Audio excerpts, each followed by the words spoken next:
নমস্কার, দেববাণী অ্যাস্ট্রোলজিতে সবাইকে স্বাগত। আলোচনা ধনু রাশির জাতক জাতিকাদের নিয়ে। এপ্রিল মাস 2025 আপনাদের কেমন যাবে? এক কথায় বলি, অনেক আপনাদের ভালো ভালো ইতিপূর্বের আলোচনায় বলেছি, হয়তো এবারটা ততটা ভালো বলতে পারছি না, কারণ ধনুরাশি সাপেক্ষে গ্রহাবস্থান এবং গ্রহগণের দ্বারা যে সৃষ্ট যোগ, সেগুলো কিন্তু বেশ কিছুটা সমস্যার কারক হয়ে দাঁড়িয়েছে ধনুরাশির জাতক জাতিকাদের ক্ষেত্রে। সর্বোপরি ধনুরাশির যারা জাতক জাতিকা আছেন তাদের ঢাইয়া শুরু হয়েছে।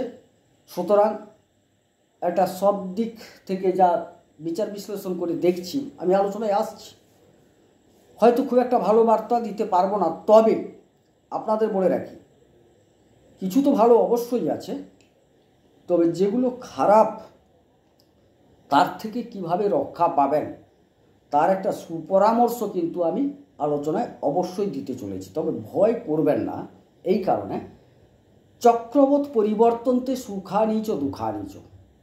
সুতরাং সুখ এবং দুঃখ চক্রাকারে তো আবর্তিত হচ্ছে। তার মধ্যে কিছুটা সময় খারাপ, কিছু ক্ষেত্রে ভালো। তবে আজকের আলোচনায় হয়তো দেখা যাবে এর একটা পার্সেন্টেজ অনুসারে আপনার খারাপের দিকটা হয়তো বেশি, কিন্তু ভালো দিকও আছে। তবে খারাপের দিকটাকে আপনি যদি প্রশমিত করতে পারেন, কিছু গ্রহকে সন্তুষ্ট করতে পারেন, কিছু আপনার আচরণ, কাজ, বাক্য ইত্যাদিকে যদি কাজে লাগিয়ে বেশ কিছুটা নিরসিত করতে পারেন, অবশ্যই আপনি কিছুটা সুফল পাবেন। তাই আলোচনায় আমি প্রবেশ করছি। কালপুরুষ চক্র নবম ঘর, যেখানে আমি 1 লিখে রেখেছি, এটাই হচ্ছে ধনু রাশির ঘর। আলোচনা এখান থেকে। এর অধিপতি হচ্ছেন বৃহস্পতি। বৃহস্পতি ষষ্ঠে 1 নম্বর ঘর থেকে জাতকের শরীর স্বাস্থ্য মন মানসিকতা নিয়ে আমরা আলোচনা করি। এক্ষেত্রে পরামর্শ কি দেব না, যেহেতু আপনার রাশির অধিপতি তিনি ষষ্ঠে চলে গেছেন, দুস্থানে চলে গেছেন, শত্রু রাশিতে চলে গেছেন, সেক্ষেত্রে কিন্তু আপনার ইমিউনিটির অভাব ঘটবে। স্টোমাক, হজম এই জাতীয় কিছুটা রোগের প্রাদুর্ভাব ঘটবে। মেদ সংক্রান্ত কিছু সমস্যা দেখা যাবে। সুতরাং মনমানসিকতা বেশ কিছুটা চঞ্চল হওয়ার সম্ভাবনা দেখা যায়। অতএব আপনাকে কিন্তু তার জন্য তৈরি থাকতে হবে। চিকিৎসকের পরামর্শ গ্রহণ করা একান্ত কর্তব্য। দ্বিতীয় ঘর সঞ্চয়, ব্যাংক ব্যালেন্স ইত্যাদি। অধিপতি হচ্ছেন কে? শনি। এটি মকর রাশির ঘর। সেই শনি কিন্তু চতুর্থে আপনার সুখ স্বাচ্ছন্দ্যের ঘরে বসে গেছেন, খুব ভালো কথা। কিন্তু শ্রাপিত যোগে আবদ্ধ হয়ে গেছেন, যার ফলে কি হচ্ছে, সঞ্চয়ের ক্ষেত্রে যথেষ্ট কিন্তু ঘাটতি দেখা যাচ্ছে। এই এপ্রিল মাসে খুব একটা সঞ্চয় যোগ ভালো নয়, কারণ উপার্জন ক্ষেত্রেও খুব একটা ভালো দেখাবে না। যার জন্য সঞ্চয় না, উপার্জনটা ভালো দেখাবে, আপনার কর্মস্থলে কিছু সমস্যা আছে। যাই হোক, সঞ্চয় যোগটা কিন্তু খুব একটা ভালো দেখছি না। উপার্জন হবে কিন্তু সঞ্চয় করতে পারবেন না। উপার্জন স্থল আলোচনায় উপার্জনটা যে হবে আমি বোঝাবো। তৃতীয় ঘর যোগাযোগ, পরাক্রমতা ইত্যাদি, ভাইদের সাথে সম্পর্ক, এইগুলো আমরা আলোচনা করে থাকি। কুম্ভ রাশির ঘর, অধিপতি শনি, তিনি কিন্তু চতুর্থে ভালো জায়গায় গেছেন, সব ঠিক আছে। কিন্তু দেখা গেছে যে ওই শ্রাপিত যোগ, যে যোগ আপনার প্রচণ্ড ক্ষতি করছে, এবং সেই কারণে ভাইদের সাথে মোটামুটি সম্পর্কের একটা অবনতি হওয়ার সম্ভাবনা দেখা যায়। এবং যোগাযোগ পরাক্রমতার ক্ষেত্রেও একটা জোয়ার ভাটা দেখা যাচ্ছে। দেখা যাবে পরাক্রমতার ক্ষেত্রে একটা হঠকারিতা পর্যায়ে এসে যোগাযোগটাকে শুভর পরিবর্তে অশুভ করে ফেলবে। একদম চোখ কান খোলা রাখুন, বাক্যকে সংযত করুন, মন মানসিকতাকে স্থির করুন, আচার ব্যবহারকে সংযত করুন। দেখবেন অনেকটা, এটা হচ্ছে আপনার ব্যবহারিক দিক। বাকি গ্রহদের কিভাবে সন্তুষ্ট করলে সেখান থেকে উপকৃত হবেন, সে একদম আলোচনার শেষে আমি বলবো। ওটা এইগুলো করুন। আপাতত যেগুলো বললাম, যোগাযোগ, পরাক্রমতা, ভ্রাতাদের সাথে সম্পর্ক বজায় রাখার চেষ্টা করুন, ঠিকঠাক করুন, দেখবেন অনেকটা উপকৃত হবেন। চতুর্থ ঘর সুখ, যানবাহন, মা, গৃহ এইগুলো বোঝায়। তো এই জায়গায় কিন্তু একটা গুরুত্বপূর্ণ জায়গা হয়ে দাঁড়িয়েছে। এইখানে 5টি গ্রহ অবস্থান করছে 14ই এপ্রিল পর্যন্ত, তারপর 4টি গ্রহ থাকছে। কি ঘটনা ঘটবে না, দেখুন এই জায়গায় কতগুলো যোগ তৈরি হয়ে গেছে। শ্রাপিত যোগ তৈরি হয়েছে ওই জায়গায়, বুধাদিত্য যোগ তৈরি হয়েছে ওই জায়গায়, জড়ত্ব যোগ তৈরি হয়েছে ওই জায়গায়, গ্রহণ যোগ তৈরি হয়েছে ওই জায়গায়, নিজভঙ্গ রাজযোগ তৈরি হয়েছে ওই জায়গায়। তাহলে কতগুলো খারাপ যোগ, কতগুলো ভালো যোগ তৈরি হয়ে গেছে ওই জায়গাতে। তো সুতরাং আপনার যে পারিবারিক যে একটা স্বাচ্ছন্দ্য, সুখ, শান্তি, সেটা কিন্তু একটা উত্থান পতনের মধ্য দিয়ে এপ্রিল মাস চলবে। আমি বলবো হ্যাঁ, অনেক ওইখানে আপনার একাদশপতি উচ্চাবস্থায় আছেন চতুর্থ ঘরে, সেটা আমি পরে আলোচনায় যাচ্ছি। তো পারিবারিক যারা গাড়ি ক্রয় করতে চাইছেন, যানবাহন ক্রয় করতে চাইছেন, একটু দেখুন সময়টাকে কিন্তু অতিক্রম করা দরকার আছে আপনাদের। এই সময়টা পেরিয়ে যান, কিছুটা সময় বাদ দেন। যারা নতুন ফ্ল্যাট কিনতে চাইছেন তাদের ক্ষেত্রেও সময়টা পেরিয়ে যাওয়া যথেষ্ট বাঞ্ছনীয়। যারা জায়গা জমি কিনতে চাইছেন তাদের ক্ষেত্রে বলবো একদম চেপে যান, এই সময় নয়। কারণ আপনার অষ্টমে মঙ্গল অলরেডি নিচস্থ হয়ে গেছেন, আর ওই চতুর্থ স্থলে যেখান থেকে আমরা এই কেনাকাটাটা আলোচনা করছি, এই জায়গাটায় অনেকগুলো গ্রহ অবস্থান করেছে। অনেক খারাপ যোগ, ভালো যোগ তৈরি হয়েছে, তবে খারাপ যোগের যে প্রভাব সেটা পেরিয়ে যাক, তারপর আপনি কিন্তু এই জায়গায় টাকা ইনভেস্ট করবেন, তাদের সাবধান করে দিচ্ছি। হ্যাঁ, যারা ঘরকে ডেকোরেট করতে চাইছেন, সাজানো গোছানো কিছু জিনিস দিয়ে সেটা করতে পারেন, সেটা কিন্তু খুব একটা খারাপ হবে না। একটু ঘরটাকে সাজানোর জন্য একটু হয়তো রং করলেন, কিছু জিনিস এনে সাজাচ্ছেন, একটু ডেকোরেটিং করছেন, তাদের ক্ষেত্রে সময়টা যথেষ্ট ভালো এবং ঘটবেও, সেটা আপনি করতে পারেন। মায়ের শরীর কিন্তু একটু উত্থান পতন ঘটবে, আপনাকে কিন্তু একটু সচেতন থাকতেই হবে বিষয়টা। তাইলে গৃহ বা ফ্ল্যাট কেনা বেচা বা মায়ের শরীর স্বাস্থ্য, পারিবারিক যে শান্তি, সেই বিষয়গুলো নিয়ে আলোচনা করলাম, যা পরামর্শ দিলাম এই মাফিক চলুন। অর্থাৎ নিজেকে সংযত রাখুন, আচার আচরণে একটা সংযত ভাব নিয়ে আসুন, আমিত্বকে দূরে ফেলুন, তবে গিয়ে কিন্তু একটু ঠিকঠাকভাবে চলবে এপ্রিল মাস। এবারে চলে যাই পঞ্চম স্থল। পঞ্চম স্থল শিক্ষা, প্রেম, সন্তান ইত্যাদি আলোচনা করা হয়, যেটা উচ্চশিক্ষা। তার অধিপতি কিন্তু অষ্টমে নিচস্থ। শিক্ষাক্ষেত্র কিন্তু খুব একটা ভালো যাবে না, মন কিন্তু প্রচণ্ড চঞ্চল হবে আপনার। আপাতত 14 তারিখ পর্যন্ত তো খুব খারাপ দেখছি, 14 তারিখের পর হ্যাঁ কিঞ্চিত ভালো হবে, তবে ততটা ভালো হওয়ার সম্ভাবনা আমি দেখতে পাচ্ছি না। একটু কিন্তু আপনাদের সাবধান থাকতে হবে। পঞ্চমাধিপতি অষ্টমে, প্রেমের ক্ষেত্রে একদম ভালো নয়, একদম ভালো নয়। কারণ প্রেম বরং ভাঙার সম্ভাবনা আছে যারা পুরনো প্রেমে আছেন। এবং ভাঙার কারণ হচ্ছে কি, যে আপনার মধ্যে একটা আমিত্ব তৈরি হবে, আপনার মধ্যে একটা ক্রোধ তৈরি হবে, আপনার পার্টনারের ক্ষেত্রেও সমস্যাটা তৈরি হবে। কারণ আপনার রাশির অধিপতি ষষ্ঠে, আবার আপনার পার্টনার বলতে পঞ্চমাধিপতি তিনি অষ্টমে, সুতরাং উভয় পক্ষ থেকে সমস্যা দেখা যাচ্ছে। তাহলে এটাকে ধরে রাখতে হবে অবশ্যই, তার উপায় আমি শেষে বলে যাব। আর সন্তান এই মুহূর্তে না নেওয়াই ভালো। ব্যাপারটা বোঝাতে পারলাম। শিক্ষাক্ষেত্রে অবশ্যই আপনাকে মনোনিবেশ করতে হবে, এবং যারা বিভিন্ন বিদ্যালয়ে ভর্তি হবেন, বিভিন্ন পরীক্ষায় বসতে চলেছেন, তাদের বলবো যে খুব সতর্কতার সাথে আপনাকে কিন্তু পা ফেলতে হবে। পুরো ভুলভাল ঘটে যেতে পারে সময়টায়, সাবধান হতে হবে। প্রেমের ক্ষেত্রেও আপনাকে সংযত হতে হবে, বাক্য থেকে, মন থেকে, আচরণ থেকে সংযত হতে হবে। আপনার পার্টনারকেও বোঝাবেন সংযত হওয়ার জন্য, তাতে কিন্তু ফল পেতে পারেন, না হলে কিন্তু সমস্যা অবশ্যই তৈরি হবে। ষষ্ঠ স্থল রিপুঋণ, রোগ, শত্রু, রোগের ব্যাপারটা আমি আগে আলোচনা করলাম।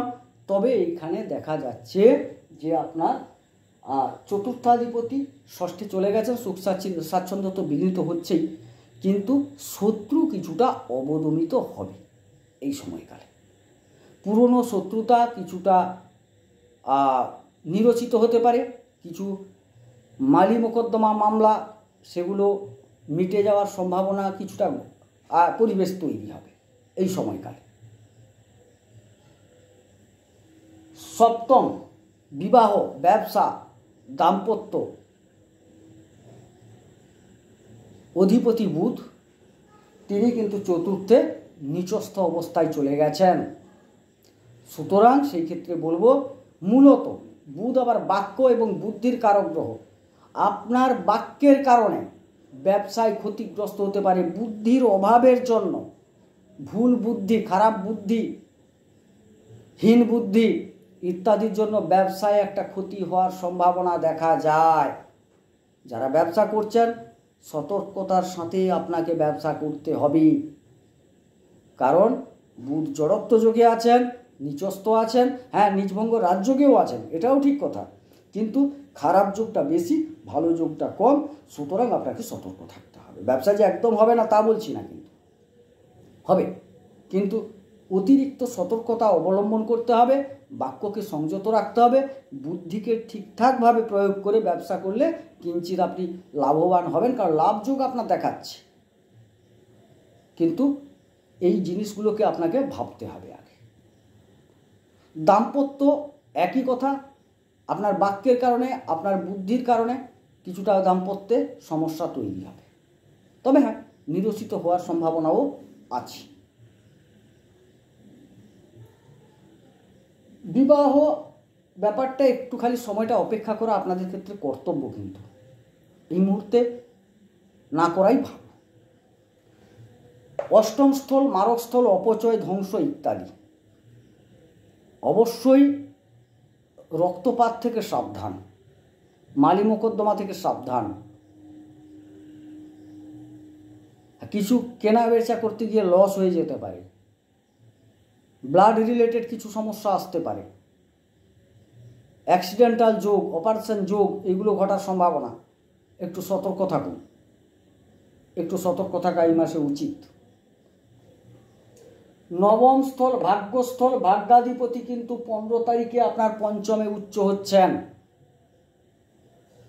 তাইলে আপাতত 15 তারিখ থেকে আপনি কিন্তু ভাগ্যের সহযোগিতাটা ভালো পাবেন। তার আগে এই যে সিংহ রাশির অধিপতি রবি তিনি কিন্তু গ্রহণ যোগে থাকছেন এবং আপনার বিষ যোগে থাকছেন, এরকম কয়েকটা খারাপ যোগের মধ্যে থাকছেন, দারিদ্র যোগে থাকছেন। সুতরাং 14 তারিখের পর ভাগ্যের একটা সহযোগিতা আপনি কিন্তু পাবেন, একটা ভালো সুখবর। অনেক কিছু খারাপের মধ্যে একটা ভালো ভাগ্যের সহযোগিতাটা আপনি 15 তারিখ থেকে পাবেন, অবশ্যই অবশ্যই কাজে লাগাতে হবে। দশম ঘর, কর্ম, কাজ, অধিপতিকে কন্যা রাশি, অধিপতি হচ্ছেন বুধ। বুধ কিন্তু আপনার চতুর্থে নিচস্থ অবস্থায় আছেন, জড়ত্ব যুগের মধ্যে আছেন। কর্মপ্রাপ্তির ক্ষেত্রে কিছুটা সমস্যা অবশ্যই দেখা দেবে। যারা কর্মস্থলে কাজ করছেন তাদের ক্ষেত্রেও কিছু কিছু সমস্যা আপনাকে পোয়াতে হবেই। আবার সেই কর্মস্থলে হ্যাঁ যারা কিছু গুপ্ত বিদ্যা বা গোপনীয় বিষয় যেগুলো কর্ম করেন, আমি উদাহরণ হিসেবে একটু দিই, ধরুন তন্ত্র, বিভিন্ন রকম গুপ্ত জ্ঞান বা অন্যান্য গুপ্ত বিষয়গুলো যেগুলো, সেগুলো কিন্তু কিছুটা ভালো হলেও সার্বিক আকারে কিন্তু কর্মস্থলে আপনি কিন্তু খুব একটা ভালো সময় নয় আপনার ক্ষেত্রে। যদিও বুধ নিজভঙ্গ রাজযোগে আছেন, কিন্তু খারাপ যোগটা তার ক্ষেত্রে বেশি আছে। সুতরাং বিষয়টাকে একটু মেপে যুগে চলাই বাঞ্ছনীয়। কর্মক্ষেত্রে যথাসময়ে যান, আপনার কাজটা যেটুকু সেটুকু যথাসময়ে যথাযথভাবে করার চেষ্টা করুন। আপনার যে উচ্চতন যারা আছেন, ঊর্ধ্বতন পক্ষ, তাদের সাথে একটু সম্পর্ক ভালো করুন, তাতে কিন্তু যথেষ্ট ভালো হবে। কিন্তু খুব একটা ভালো যোগ দেখছি না, তাই বলছি। তবে উপার্জন ক্ষেত্র ভালো, কর্মস্থলে সমস্যা হবে কিন্তু উপার্জন ক্ষেত্র ভালো। উপার্জনের অধিপতি শুক্র কিন্তু চতুর্থের উচ্চ অবস্থায় আছে, সুতরাং তিনি একটা ভালো ফল দিতে চলেছেন, অর্থাৎ উপার্জন আপনার কিন্তু হবে, যথেষ্ট ভালো দেখাচ্ছে। এবং সঙ্গে সঙ্গে ব্যয়ও দেখাচ্ছে। এই যে ব্যয়, দ্বাদশের অধিপতি অষ্টমে নিচস্থ, তিনি অবশ্য আবার দেখা যাচ্ছে যে পঞ্চমের অধিপতিও, তাহলে কিছু ব্যয়ও অবশ্যই দেখাচ্ছে, যার ফলে আয় করবেন, ব্যয়ও হবে, যার জন্য সঞ্চয়ের ক্ষেত্রে একটু সমস্যা। আপনাকে কিন্তু তৈরি থাকতে হবে। হ্যাঁ, সমস্যা তো আসবে, মানুষ তো সমস্যার মধ্য দিয়ে আমাদের এগাতে হয়, সমস্যা আসবে, ভয়ে পেলে চলবে না, সময়টাকে আপনাকে বের করতেই হবে। সুতরাং কিভাবে করবেন, আপনাকে তো আচরণগত জিনিসটা বুঝিয়ে দিলাম, এবারে গ্রহগত জিনিসটা বুঝেন। আপনি বিশেষ করে দেখুন, আপনার রাশির অধিপতিকে বৃহস্পতি ষষ্ঠে চলে গেছেন, বৃহস্পতিকে সন্তুষ্ট করুন। এক, দ্বিতীয়ত আপনার মঙ্গল নিচস্থ, পঞ্চমাধিপতি নিচস্থ হয়ে গেছেন, তাকে অবশ্যই ঠিক করতে হবে। আর বাকি চতুর্থ স্থলে রাহু কয়েকটা খারাপ যোগ তৈরি করে ফেলেছে, তাকে আপাতত সন্তুষ্ট করুন। তাহলে বৃহস্পতিকে সন্তুষ্ট করুন, মঙ্গলকে সন্তুষ্ট করুন, রাহুকে সন্তুষ্ট করুন। আর বাকি আপনার থাকলো যে যেহেতু ঢাইয়া চলছে আপনার, হনুমান চালিসা পাঠ করুন, এটা আপনাকে করতেই হবে। হনুমান চালিসা পাঠ করুন, তাতে অবশ্য মঙ্গলও কিছুটা সন্তুষ্ট হয়ে যাবেন শনির সাথে সাথে। হনুমান চালিসা পাঠ অবশ্যই করবেন। হনুমানজিকে একটু ধুনো দেখান, কালো কুকুর, কালো কাককে কিছু খাবার দেওয়ার চেষ্টা করুন, এঁটো খাবার দেবেন না, দেখবেন অনেকটা ভালো ফল পাবেন।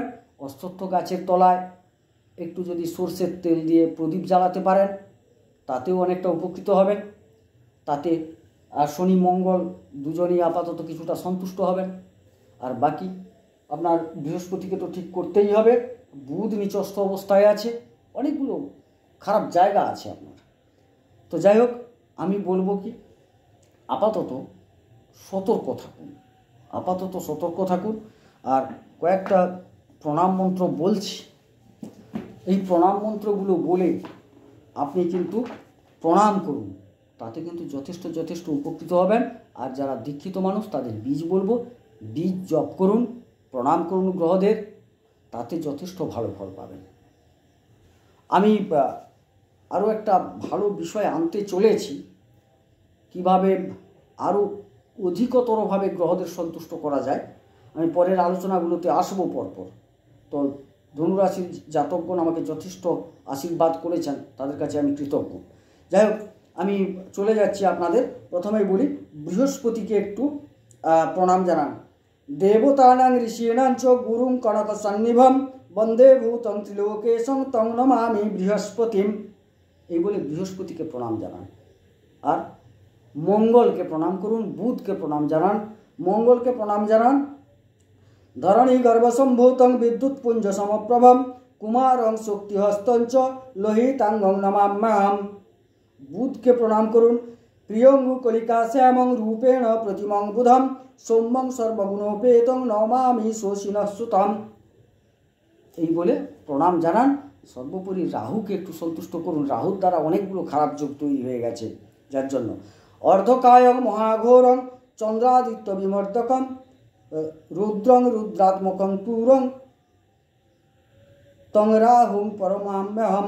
একটু ভুল হয়ে গেল মনে হয়, দেখিনি। হ্যাঁ, অর্ধকায়ং মহাঘোরং চন্দ্রাদিত্য বিমর্দকম সিংহিকায়া সুতং রুদ্রং তং রাহুং প্রণমাম্যহম। আবার বলছি, অর্ধকায়ং মহাঘোরং চন্দ্রাদিত্য বিমর্দকম সিংহিকায়া সুতং রুদ্রং তং রাহুং প্রণমাম্যহম। ওটা বলে রাহুকে প্রণাম জানান না, আগেরটা একটু রাহু কেতু মিলেমিশে হয়ে গেছিলো, অনেকগুলো প্রণাম মন্ত্র আছে তো। যাই হোক, রাহুর প্রণাম মন্ত্র বলুন, রাহুকে প্রণাম জানান। আর বৃহস্পতিকে একটু প্রণাম করুন, তাতে যথেষ্ট শুভ ফল পাবেন। আর হ্যাঁ, বীজ পাঠের ব্যাপারটা একটু আছে, বীজটাকে আপনারা জপ করুন 108 বার, পারলে ভালো, যদি না পারেন কমপক্ষে ভক্তি করে 10 বার। বৃহস্পতির বীজ অবশ্যই জপ করুন আপনি। ওং গ্রাং গ্রিং গ্রৌং সহ গুরবে নমঃ। ওং গ্রাং গ্রিং গ্রৌং সহ গুরবে নমঃ। বৃহস্পতির মন্ত্র, বীজ মন্ত্র জপ করুন 10 বার, প্রণাম জানান। মঙ্গলের আপনি প্রণাম জানান। ওম ক্রাং ক্রিং ক্রৌং সঃ ভৌমায় নমঃ। ওম ক্রাং ক্রিং ক্রৌং সঃ ভৌমায় নমঃ। আর বাকি থাকলো বুধের জন্য বলছি ওম ব্রাং ব্রিং ব্রৌং সঃ বুধায় নমঃ। ওম ব্রাং ব্রিং ব্রৌং সঃ বুধায় নমঃ। আর বাকি রাহুর যেটা একদম প্রয়োজন আপনাদের সেটা বলে দিচ্ছি। ওম ভ্রাং ভ্রিং ভ্রৌং সঃ রাহবে নমঃ। ওম ভ্রাং ভ্রিং ভ্রৌং সঃ রাহবে নমঃ। এটা বলে রাহুকে প্রণাম জানান, বীজ জপ করুন। সময়টা খুব একটা ভালো দেখছি না, তবে ঈশ্বরের কাছে প্রার্থনা করব যারা ধনুরাশির জাতক জাতিকা আছেন ঈশ্বর যেন তাদের প্রতি সদয় হন। আর আপনার আচরণ আর আপনাকে যে গ্রহগত সন্তুষ্টিকরণের পদ্ধতি বললাম ওগুলো অবলম্বন করুন, অবশ্যই শুভ ফল পাবেন এই প্রত্যাশা করি। সকলে সুস্থ থাকুন, সুন্দর থাকুন, ঈশ্বর সকলের মঙ্গল করুন। মঙ্গল হোক। নমস্কার।